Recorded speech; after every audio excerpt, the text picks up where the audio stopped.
I stand before you as a proud American. I also stand before you as the son of an African.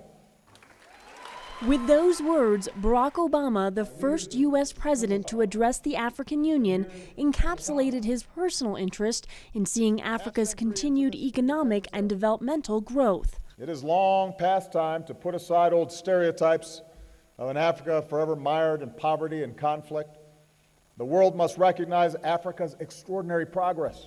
Mr. Obama hailed the continent's gains, from a plummeting HIV/AIDS infection rate to millions of Africans being lifted out of poverty, while highlighting the U.S. role in boosting trade, improving food security and infrastructure.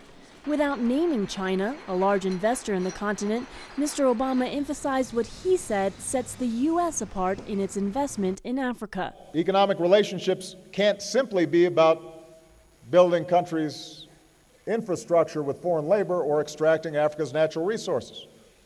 Real economic partnerships have to be a good deal for Africa. They have to create jobs and capacity for Africans. But the American leader cautioned the continent's progress, quote, rests on a fragile foundation, with hundreds of millions of Africans still living in extreme poverty without access to basic infrastructure, while dealing with what he called the cancer of corruption.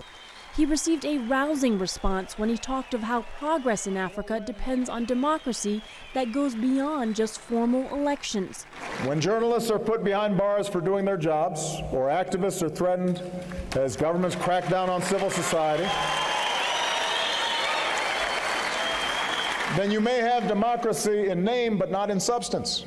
Mr. Obama said he did not understand African leaders who refused to step aside when their terms end, noting his own time in office was coming to a close.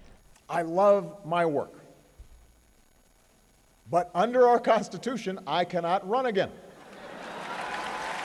I can't run again. I actually think I'm a pretty good president. I think if I ran, I could win, but I can't. President Obama ended his speech by echoing his remarks in Kenya, where he urged the empowerment of women and girls.